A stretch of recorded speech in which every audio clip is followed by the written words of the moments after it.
हैं या एएलसी के लोग भी लगे हैं,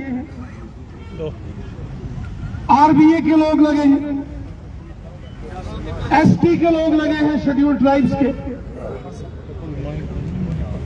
ओपन मेरिट के भी हैं। इन सबका ख्याल रखना हमारा काम। और मैंने एलजी साहब के सामने उनके नोटिस में ये सारी बातें लाई। उसके फौरन बाद विपिन जी और इनके साथ 10-12 इनके सारे कार्यकर्ता जो आपने साथी मुलाजिम हैं, बहनें हैं हमारी, वो सब मुझे मिले। हमने एक नोट बनाया। मैं फिर से लेफ्टिनेंट गवर्नर साहब के दरबार में गया। मैंने कहा, उन्होंने कहा हम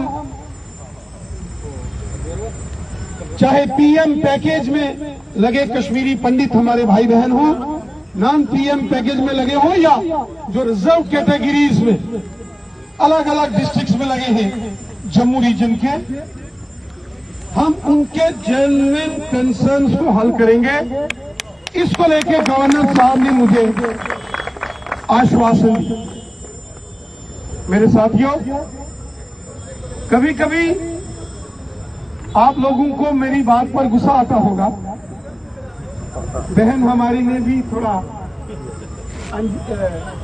अंजना जी ने थोड़ा गुस्सा जाहिर किया था कि रैना साहब बोलता है कोई टेक्निकल इशू है। विपिन जी ने बोला, जानते आप ही हो, लेकिन आपको भी पता है कि जो टेक्निकल इशू है वो भी कोई आसमान से नहीं गिरा है, उसमें भी बदलाव करके चीजें ठीक की जा सकती है।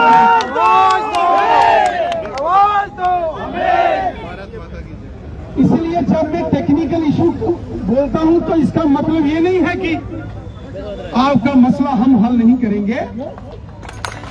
आपका मसला यकीनन हल होगा।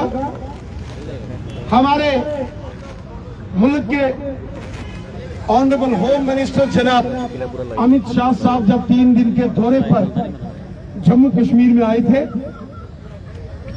उसी दौरान फिर से मेरी मुलाकात हमारे लेफ्टिनेंट गवर्नर साहब के साथ हुई। इकट्ठे थे हम 3 दिन, और एक फंक्शन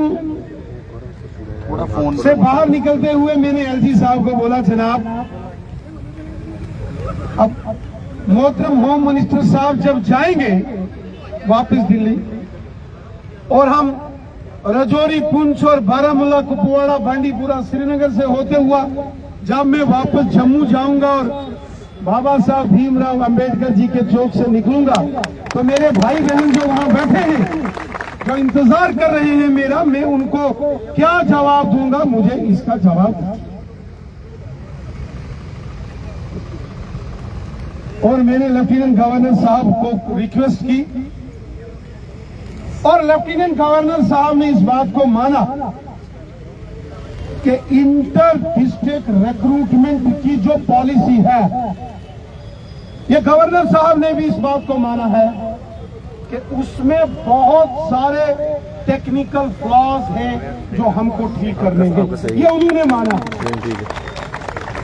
इसलिए ये जो विपिन जी ने और जो हमारे वो भदरवा के कुलदीप जी का जो इतना खून पसीना बहा रहे हैं, या हमारे भाई बहन यहाँ हैं, आपकी ये जद्दोजहद जो है ये मत समझना कि बेकार जा रही है।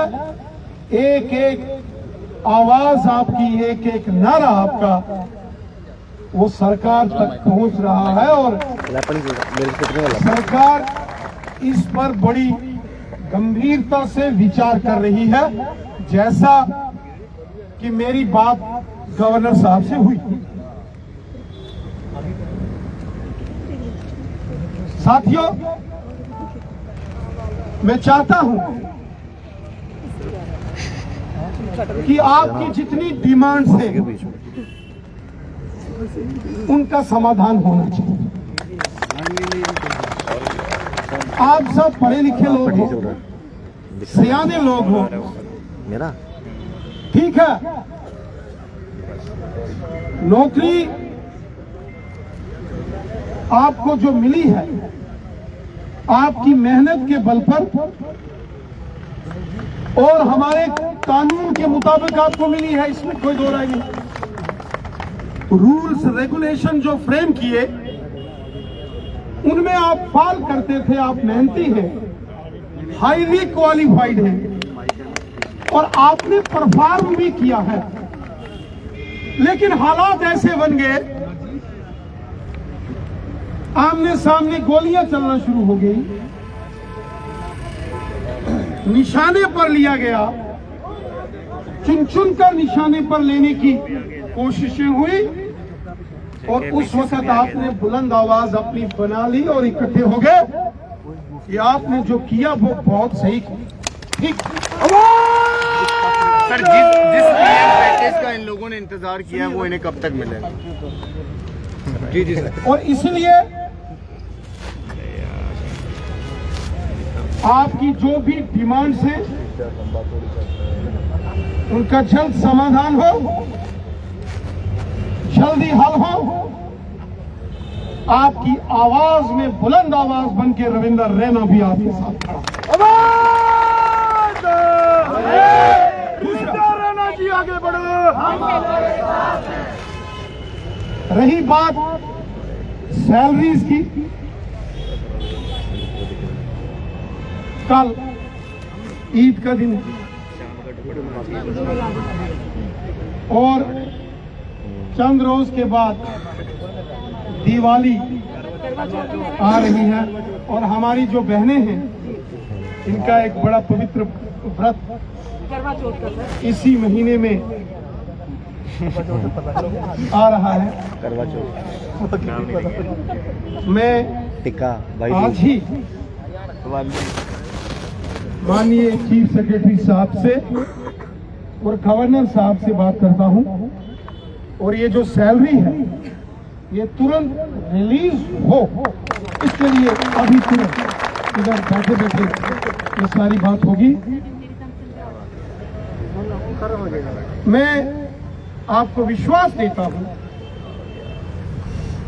बाजू थक गई कि आपकी एक एक डिमांड के लिए जैसे आप यहाँ संघर्ष कर रहे हो, रविंदर रैना भी आपके इस संघर्ष का एक साथी है और आपकी बुलंद आवाज आपके साथ है।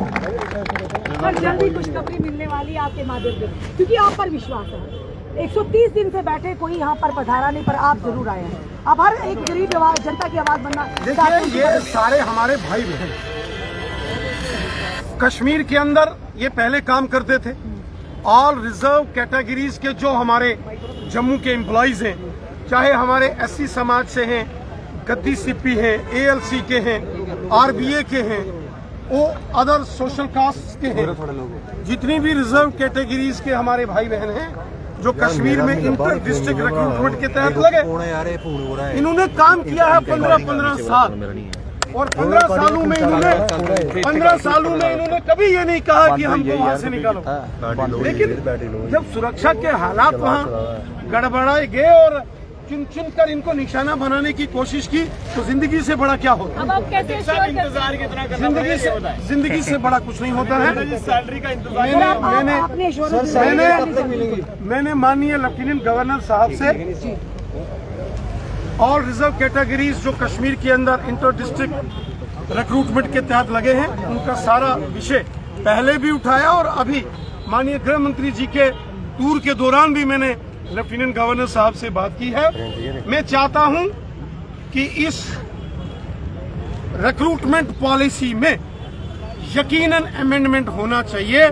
जैसे हमारे साथी विपिन जी ने कहा कि 15 साल आखिर कोई ना कोई वे आउट निकलना चाहिए। सर, कितनी देर रही बात सैलरी की, मैं लेफ्टिनेंट गवर्नर साहब से और श्री चीफ सेक्रेटरी साहब से भी बात करके, क्योंकि दीपावली का पवित्र त्योहार और हमारी बहनों का एक बड़ा व्रत, श्री करवा चौथ जी का जो व्रत हमारी बहनें रखती हैं, वो भी आ रहा है, तो उसके लिए यकीनन सैलरी जो है वो बहनों की भी निकलनी चाहिए तो भाइयों की भी निकलनी चाहिए। सर, जिस टेक्निकल फॉल्ट की आपने बात की थी, उस टेक्निकल फॉल्ट को लेकर इन एम्प्लॉइज ने कहा था कि एक दिन के लिए हमें कुर्सी पर बिठाया जाए, हम उस टेक्निकल फॉल्ट को जरूर ठीक करेंगे। देखिए, मेरी बात सुनिए, जब टेक्निकल फॉल्ट हम ये है कि लूप होल्स होते हैं जब पॉलिसी बनाई गई, जेके न्यूज पोर्टल पीछे करना, उस वक्त इस प्रकार का ध्यान नहीं दिया गया। और बहुत बार होता है कि कानून में अमेंडमेंट्स क्यों होती है ना, बिल्कुल। एक कानून बन गया, बाद में जब वो कानून इम्प्लीमेंट होता है उसमें अगर कोई फ्लॉस या कोई कमी पेशी होती है तो सरकारों का काम है ना जी, सरकारों का काम है कि उसमें अमेंडमेंट लाके उस टेक्निकल इश्यूज को ठीक करना। बिल्कुल। तो हम करेंगे ना, क्यों नहीं करेंगे। कितनी जल्दी बिल्कुल सर, देख कितनी सकते हैं। जल्दी, क्योंकि आप पर उम्मीद लगाई है ना। क्या लगता है सर, दिवाली से पहले पहले इनको तोहफा मिलने वाला है? देखिए, सैलरी तो दीपावली और करवा चौथ, हमारी बहनों का जो करवा चौथ का व्रत है उससे पहले निकले, ये तो पूरा मैं अभी बात करूंगा माननीय लेफ्टिनेंट गवर्नर साहब से और जम्मू कश्मीर के चीफ सेक्रेटरी साहब से, ताकि ये व्यवधान खत्म हो। रही बात पॉलिसी नोटिफिकेशन की, उसी के ऊपर भी। मैं इसके बाद यहाँ बैठने वाला हूँ, ड्यूटी रिजम्पशन के ऑर्डर ना निकालें। मैं अभी इनके साथ अपने साथियों के साथ बैठ के हम एक पूरी रणनीति बनाएंगे। अब जब हम आ ही गए हैं मैदान में आगे बोलो, समाधान करेंगे। Thank you. बिल्कुल देख सकते हैं रविंद्र रैना जी ने क्या कुछ साफ तौर पर आपने सुना रविंद्र राणा जी ने क्या कुछ कहा है, लेकिन उनसे हम बातचीत करने की कोशिश करेंगे। आप राणा जी रिस्पांस मिलेगा इनको? जी जरूर काफी समय से बैठे मिलेगा। कब तक सैलरी जो है वो दी जाएगी? मैं बात करूंगा अभी। सर, पीएम पैकेज की बात करें तो पीएम पैकेज के तहत जो लोग लगे हैं, रिलीफ कमिश्नर ऑफिसर में वो वहाँ पे बैठे हुए हैं, तो क्या उनसे आप बातचीत करने जी जाएंगे? क्यों नहीं करूंगा, वो भी हमारे भाई बहन है मेरे। सर, डेली वेजेस का मुद्दा कब उठाया जाएगा? मैं पहले जरा इनके साथ एक बार बात करूं, फिर मैं डेली वेजेस का भी करूंगा और रिलीफ कमिश्नर के भी जाऊंगा। क्या डेली वेजेस का मुद्दा सॉल्व होगा? क्या उनकी मांगे पूरी होंगी? सबका साथ। सर, कब होंगी मांगे पूरी? बहुत क्योंकि जल्द। लगातार मांग जो है वो की कर रहे हैं बहुत और जल्द। कई सालों से लड़ाई जो है, अपने हक की लड़ाई जो है वो लड़ रहे हैं। कब चलिए, तक मांग? बहुत जल्द होगा। अब मुझे इसके बाद रुख जो है वो डेली वेजेस की तरफ भी होगा। यकीनन होगा। जी जी जी। अब साफ तौर पर आप सुन चुके हैं रविंद्र राणा जी की बात करें तो रविंद्र राणा जी ने साफ तौर पर आश्वासन जो है वो दिया है, यानी कि साफ तौर पर इन्होंने ये कहा है कि मांग सैलरी जो है, इनकी सैलरी की बात करें तो सैलरी जो है वो रिलीज की जाएगी। और काफी महीनों से इनकी सैलरी जो है वो बंद पड़ी हुई है, इनके नहीं दी जा रही है। और वहीं पर इन्होंने कहा है, आश्वासन की बात करें तो आश्वासन जो है वो दिया गया है कि आपकी सैलरी जो है वो रिलीज की जाएगी। क्या अब सवाल ये खड़ा होता है कि क्या सैलरी जो है वो दी जाएगी या फिर सिर्फ आश्वासन ही दिया गया है? क्या कुछ सामने आता है? और दिवाली की बात करें तो साफ तौर पर इन्होंने कहा है कि दिवाली भी आने वाली है और उससे पहले जो है वो सैलरी जो है वो दी जाएगी। इनसे बातचीत करेंगे। सर, क्या लगता है आपको कि सैलरी जो है वो दी जाएगी दिवाली से पहले या मिलेगी या फिर सिर्फ आश्वासन ही दिया है? देखिए, ये बहुत बर्निंग इशू है हमेशा सैलरीज का। जब भी बाकी त्यौहार होते थे तो उसके लिए स्पेशल ऑर्डर्स निकलते थे कि सैलरीज एडवांस में दे दीजिए, लेकिन दिवाली एक हिंदू रिलीजन्स का, जो हिंदू समुदाय से बिलोंग करते हैं, इनका सबसे बड़ा त्यौहार होता है। अगर आप देखेंगे पिछले 2 महीने से लगातार हिंदुओं के लगातार त्यौहार चलते आए हैं, जिसमें रक्षाबंधन से लेकर आप करवा चौथ कर लीजिए और नवरात्रे हमारे 9 दिन की रह गई। और इस दौरान अगर कोई सैलरी के बिना रहता है, ये बहुत ही संगीन मसला है जिसको सरकार को बहुत गहराई से इस मुद्दे पे बात करनी चाहिए, क्योंकि ये मुलाजिम आज अपनी मर्जी से यहाँ पे बैठा नहीं है, ये एक टेररिज्म का शिकार हुआ है जिस वजह से यहाँ पे बैठा हुआ है। तो गवर्नमेंट को ये चीज़ ज़रूर समझनी चाहिए, ये टेररिज्म के शिकार की वजह से यहाँ बैठा हुआ है, अपनी जान बचाने के लिए यहाँ बैठा हुआ है। ये सर ने अभी कहा, रविंद्र रैना साहब ने, जान है तो जहान है। ये हम भी मानते हैं, कोरोना के टाइम पे भी ये बात चली थी, जान है तो जहान है। लेकिन अब जान भी चाहिए, जहान भी चाहिए। लेकिन इसलिए इनसे अपील करते हैं कि जितनी भी सैलरीज पेंडिंग है, दिवाली से पहले आउट ऑफ बॉक्स जाके वो सैलरीज रिलीज। क्या लगता है आपको कि आश्वासन ही मिला है या फिर सच में सैलरी जो है वो रिलीज की जाएंगी? देखिए, हमें पूरी उम्मीद है इस गवर्नमेंट से कि ये गवर्नमेंट ने हमें हमेशा एक इस समुदाय के लिए काम किया है और जो जो इन्होंने कमिटमेंट्स की है उस कमिटमेंट पे हमेशा खरे उतरे हैं। आज भी उनसे यही उम्मीद करते हैं कि जो ये आश्वासन यहाँ देके जा रहे हैं वो आश्वासन हमेशा पूरे होंगे और जल्दी पूरे जी, होंगे। क्या कहना चाहेंगे सर, आप क्या लगता है आपको आश्वासन दिया या फिर सैलरी जो है वो रिलीज की जाएगी? हम थैंक्स कहना चाहेंगे पहले तो ऑनरेबल रविंद्र रैना साहब को, क्योंकि उन्होंने जनरली एक बात कही है कि इनकी सैलरी तो पहले निकलेगी। सबसे पहला मुद्दा उन्होंने ये रखा कि यहीं बैठ के रणनीति बनाएंगे, अभी हम सैलरी के लिए फ़ोन करेंगे या जो भी है वो आश्वासन। हमें नहीं लगता कि ये ऐसे आश्वासन दिया है, हमें लगता है, हमें पूरा विश्वास है उन पे।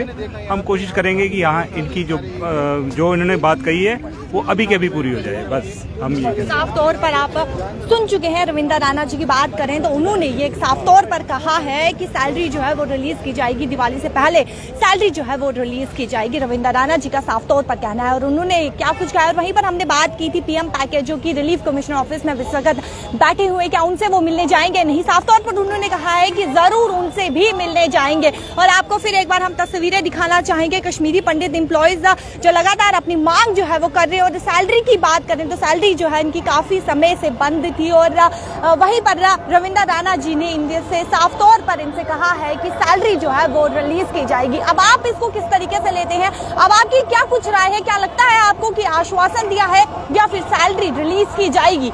आपकी क्या कुछ राय, अपनी राय जो है वो कमेंट सेक्शन पर जरूर रखेगा। देखते रहिए T1 नेटवर्क अपडेट्स के साथ शिल्पा शर्मा के साथ कैमरा पर्सन गोपाल।